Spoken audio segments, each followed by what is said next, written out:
Good evening, good evening, good evening. And tonight I'm doing real video on the go. Hello Visibility Vibers and welcome to this page. I am, as you can see, sat in a car park of a very well-known supermarket. And I'm streaming this Visibility Made Easy live to you from lovely sunny Kent. Well, not so sunny now, the sun's gone down. So hello, and giving you a bit of a wave. I feel compelled to apologise for my very shocking looking appearance, but I didn't want to not do this live tonight. So if you're watching and want to say hello, please type in the box.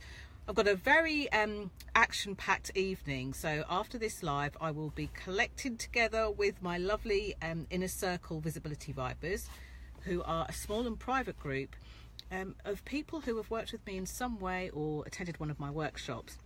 And we have got our monthly Q&A, which really gets into the nitty-gritty of what the answers to what they need. So if your question is a visibility related question and you're in part of the inner circle, you actually get a very specific answer to, you know, depending on what you do, how you do it, you know, how you work and that kind of stuff. All visibility related, all you know, enabling you to be really seen and to be really heard.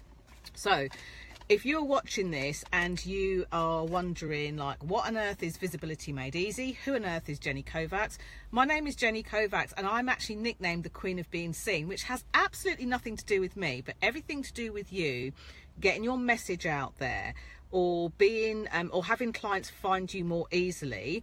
And for those of you that work in a corporate setting, because I work with a lot of corporates and a lot of organizations too, it's about your organization either standing out or you standing out in a you know, confidently in a corporate environment, so that people around you actually see your true value for why they should hire you, why they should promote you, why you should have, you know, the coveted director title to your role. So for those of you that are watching, and I can see there's a number of you watching, I can't always see who you are, sometimes I can. I won't, you know, I won't shout you out unless you say hi. Please feel free to ask questions, but I wanted to continue the conversation tonight because so many people, whether they're employed or whether they run their own business or company, they're really, really busy. They've got so much to do and such little time. And yesterday in my group, which is the Visibility Vibes Tribe group, if you haven't seen it yet, just go to the top of the box, click on the button and answer 3 very simple questions that will take you less than 30 seconds. And you'll be welcomed with open arms into the group to join over 700 other juicy vibers who are also looking at even like sort of different ways to be seen, to be heard and to be truly visible. So I did a Wednesday Q&A yesterday with them, and I covered a couple of different ways in which visibility could be made really easy. And I wanted to just pick one of those sessions tonight and delve deeper. Now, whether you're watching this live or on the replay, if there's any element or aspect of visibility that you want to really raise, maybe you want to just raise your profile, have more people know who you are or who your business is, what your business does, or who you are within an organization, then feel free to let me know on this page. Now, one way you can do that is to just hit the message button and send me a message. So if, as I'm going through this tonight, which will be very short and sharp because I'm in this supermarket to go and get some provisions to take back for one of my friends who really could do with the provisions more than me flapping my gums on here. So if there are any questions, you know, do feel free to ask them now. So yesterday I talked about making yourself visible, and one of the biggest objectives, if you like, or objections I should say, is that so many of us are spinning plates. We're very, very busy, we've got too much to do, you know, and particularly if you're running a business or running a division or a department or anything else like that, you have usually got, you know, the kind of people caring stuff, almost like the HR stuff to do. Hey Alan, thank goodness you said hello, because I can see the comments, which is great. But you're either busy kind of looking after people, or if you're in a kind of a one-man band type business, you're doing your own marketing, your own sales, your own accounting, you know, your own everything. And it can sometimes feel like there's too much to do and such little time. So tonight's Visibility Made Easy, I wanted to share visibility tips that really help you to get out there more, have more people know who you are, and have more people find you, so that they're really going for your products and services. And I wanted to delve a little bit deeper in some of the things that I had started to discuss yesterday within the group, because I thought, you know what, if it's great for me and it's great for them, then this will be great for you too. So one of the things that I talk about, especially when you don't have a lot of time, is to really make it doable in your business. And what do I mean by making it doable? There are a couple of different areas to look at. Like, look in your business and find out, first of all, the organisation you either work with or for, or the business that you own. What type of business is it? Now, I don't mean sectors. I don't mean like financial services or travel or hospitality or, you know, anything else like that. I mean, what type of business is it? Are you looking to work, you know, like 40-hour weeks? Are you a business that can work from home? Are you a business that can only work in somebody's place of work? Are you a business that can work in hotels and conference rooms, for example? Are you a business that needs to be like, you know, Keith, who I know is one of the Visibility Vibers, who grows awesome range of tomatoes? You know, are you the sort of business that needs to be in a greenhouse? Do you work outdoor, indoor? So how do you work? And actually, more importantly, how do you want to work? I really got suckered into this when I started my own business in 2010, thinking that in order to be quote unquote professional, that I had to be a certain way, do a certain thing in the same way that everybody else was doing it.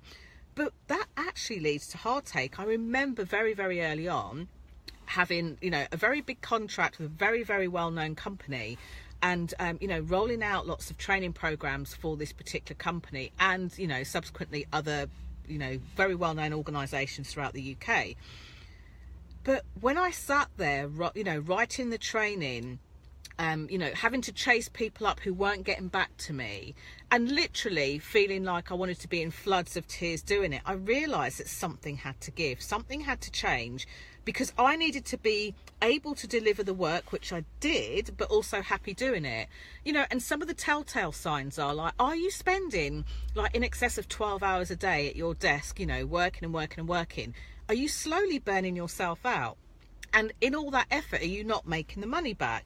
One of the big things for me was that I was getting paid really, really well, but I had no time. You know, at weekends, I couldn't make the choice to do things with my friends and family because I had this backlog of work, because people hadn't like got back to me or responded.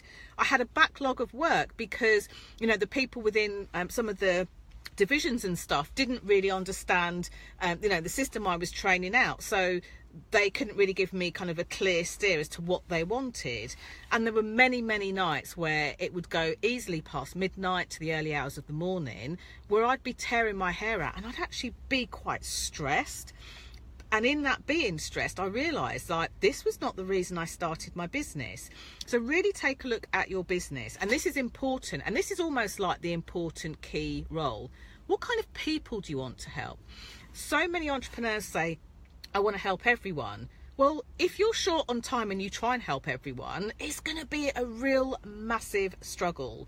So my advice is don't do that. You know, really hone into, it might be the characteristics of people, and I'm not even talking about niche here. I'm talking about the characteristics of the people that you really want to work with. You know, are they receptive to the work you do? Do they take the work on board and run with it? Do they show the results, you know? And those results don't have to be business orientated. They could be the results in their life. You know, we've got Alan on here, who's a really like, he's like a really, I wanted to say senior, but that's the wrong word because that implies an age thing, and that's not what I meant. But he's a great coach, and he's not just any old coach. He helps people that have been in really like rough seas in their life to go into more smoother and calmer waters. Hey Nikki, thank you for joining. You know, he really helps people with that transition. But when he finds them, they're going to be in rough waters. They'll be stressed. It could be that their relationships ended. It could be that, you know, financially they feel like they're going down the plug hole. It could be that their confidence has taken such a dip or a dive that they're not, you know, really being out there. what is that rough thing that they're going through, and he helps give them the tools and techniques so they can guide themselves with his help, with his steer, into smoother waters. So there will be certain clients that Alan would want to work with, like even more clients who are very receptive and open with him for a start. I know personally as a coach, if you've got a client that refuses to divulge what's really going on in a truthful and vulnerable way, it makes it quite difficult to be able to help get them the results, because you're not getting all the information you need. So is it that you need clients that are very open? Maybe in what you do, like the lovely Nikki who's joined us, maybe around her subject people are slightly more skeptical. So Nikki has got the most amazing talent, so do check her out, do connect with her. She's one of the lovely visibility vibers too, so you can kind of go in there and interact with her. So I'm sure Nikki doesn't want handfuls and reamfuls and queuefuls of clients who make her have to prove her worth and what she's saying, and the tools that she does, or questions her overtly. There's nothing wrong with being curious, there's nothing wrong with wanting to find out more, but that's not likely to be somebody that Nikki would want to work with. So when I say it's not about niche, it's about characteristics, then when Nikki or Alan are sharing their work, are these people that are really open to and committed to taking on the advice, the work that they share, and taking that forward? Or are they people that are going to stick their heels in the mud and expect Nikki and Alan to do all the work for them and make the kind of big changes and breakthroughs and transformations in their life? Now, the reason that this is important is, if you don't clearly have all of this defined, then you do go out in the world thinking you can help everyone. You do go out in the world trying to sell to everyone. You do go out in the world trying to market to everyone, but nobody hears it. And it becomes more frustrating for you as a business owner, as a professional, than it does for the people around you. And so many business owners and entrepreneurs take themselves out of the game by telling themselves, well, maybe I'm not made for this. Maybe this isn't the best career choice. And that breaks my heart. This is why I'm the queen of being seen, because you being able to put yourself out there, you being heard by your clients, you being seen by the people that you know you can help best, is why I get out of bed in the morning. It actually has nothing to do with me. If I thought I was some sort of grandiose queen, I would definitely not be doing a Facebook Live on a public page from a car with not a stitch of makeup on and bits of my hair sticking out at the side. So Alan says, thank you for that, Jenny. Alan, you're so welcome. The work that you do is so precious in the world. And Nikki says, like that, commitment is important, and openness too. Absolutely. I can so well imagine that, Nikki.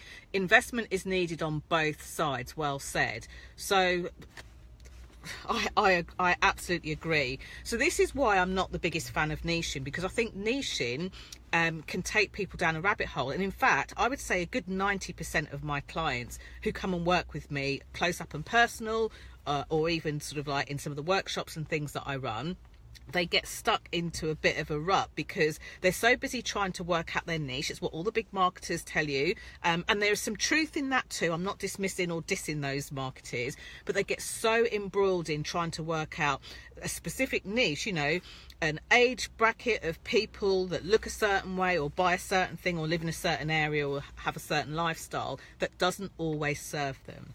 So make your visibility doable within your business, according to your business and also your lifestyle. Now, what do I mean by that? Your lifestyle is all dependent on what kind of business have you got. I remember being really blessed and very grateful in 2013 and 2014. I think I went over, I'm based here in London in the UK, and I went over to the States 7 times, in that time space, attending conferences and beefing up my own personal development journey so that I could be a better version of myself to show up for you guys. And I remember feeling like on top of the world because I was sat in Dallas International Airport which had the best Wi-Fi on the planet, I think. And I had my Mac out, and, you know, and I had my iPod and my iPads. Sorry, I'm giving a nod to Apple. I'm an Apple girl. But I had everything out. You know, I had 6 hours. I'd got myself something to eat, and all I did there was sat and worked. And I really loved that. And my clients, it turned out, loved it too.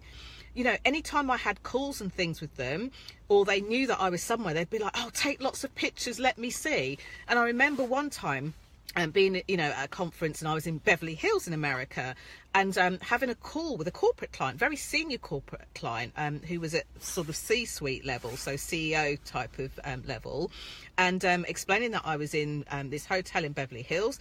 And he was like, well, before we go any further, can you like give us a tour around? Let me see where you are.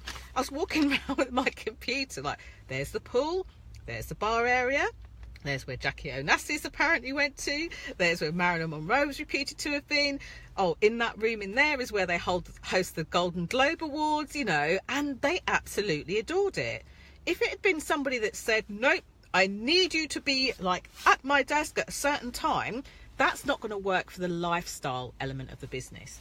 And then finally, when you are spinning plates, when you are busy, when you have not got enough time in the day, think about the time. And here's what I don't want you to do. I don't want you to say, I'm going to allocate X amount of time per week.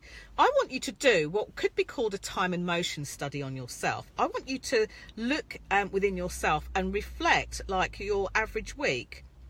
Are you an early riser that loves getting straight into work? Or are you an early riser that likes to, I don't know, meditate or go to the gym first or go for a run or something like that? Like, how many hours in a day are you truly productive?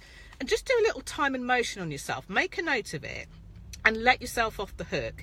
If you have 8 or 12 working hours in a day, but you find you're most productive over 3, you might want to look at the time you've got. If you're a busy mum that cannot do any work because you've got to get the kids ready first thing, get them off, you know, on the school run, and then go off and do other things, let yourself off the hook. Don't try and do what everybody else is doing, because actually you'll be the same as everybody else and you'll stick with everybody else. So now you've looked at how you can make it doable. You now know how much time you've got, you know what kind of business you want and the lifestyle that you want. And this is where things start to be in flow. And you hear people talk about this all the time, you know, whether they're a top performing athlete or whether they're in the more kind of spiritual realms of things. But being in flow isn't fluffy, isn't airy-fairy. And as Nikki very rightly says in the comments down here, it's about finding your own rhythm and cycle and pace. There's no point you as a mother of 10 children trying to keep up with a single business owner that flies all over the world and barely sees their friends or family. There's no point you trying to look outside of yourself and to compare yourself with other people and other people's lives of what you see on their outside to what's going on your life and on your inside. So once you know how much time you've got, and you know what kind of business you want and how you want to work, is it seasonal, is it mornings, is it night, is it weekdays, is it weekends, is it, you know, whatever that is, and there is no right or wrong answer, then you'll know how to be visible. So for me, many people would say, well, take some time off, you know, just don't do this. If you're, you know, if you know that you can't be in a studio or at home, then don't sit in your car and do this. But my business is a business on the go, and as long as I've got some sort of connection or Wi-Fi, I can stream like this, and I love doing it. And the fact that I don't have a face full of makeup on doesn't actually bother me. But what's your thing? So if anything that I've said tonight resonates with you, I'd like you to do a couple of things. First of all, can you give me some love hearts across the screen? Not love hearts, or thumbs up, or even the face. Do give me those across the screen, because you know, I really want to be able to make sure that I'm not just flapping my gums and that what I say actually resonates with you and you can do something useful with it. The other thing that I would really dearly ask is, if you know of someone who's attempting to start a business, has started a business, is very successful in their business, and you know that you want to be able to you know, give them some guidance, you know, this is a free thing to watch, then by all means share this video with them. You can share it with them as a private message, you can share it with them on their timeline, you can share it on your own timeline, so that, you know, those people get to see this. And I don't mind, you know, if it's, you know, oh, you can't seem to hit the heart. Yeah, I don't mind how you share this or who you share this with, but I just want to be able to reach as many people that need my help. So Nikki's saying she can't seem to hit the heart, but I love the heart that you've put in your note, Nikki. That's a very nice heart, and I'm feeling the love, so thank you so much. So if you those are some of the things you can do. Even if you're watching this on the replay, you know, feel free to put comments in the post below. Give me a thumbs up, a love heart, or a whoop face. Do share this with people. And then the third thing that I would really love for you to do is, like, let me know how you use these, you know, some of these nuggets and tips that I share. Even if you think you've heard something before that's similar from me or from somebody else, which is, you know, debatable, but whether you think you've heard something similar, look at how you can build on it to make it different, to make it better, to make it more effective. And if it's completely new to you, I want you just to pick one thing that you're going to do differently as a result of watching this. And you can either let me know in the comments below here, you can send me a private message, or you can go over to the Visibility Vibes Tribe Facebook group and let us know in there. I reckon that group has got the most warmest, loveliest and friendliest people on the planet. They're always there to cheer you on when you think everyone else thinks that you're completely bonkers to pursue the thing that you want to do. So I hope that's been helpful for you. Look forward to connecting with the Inner Circle Vibers at 7:30, I believe it is tonight. In the meantime, I better go and do my shopping, eh? Thank you so much for watching. Lots of love to you, and bye for now.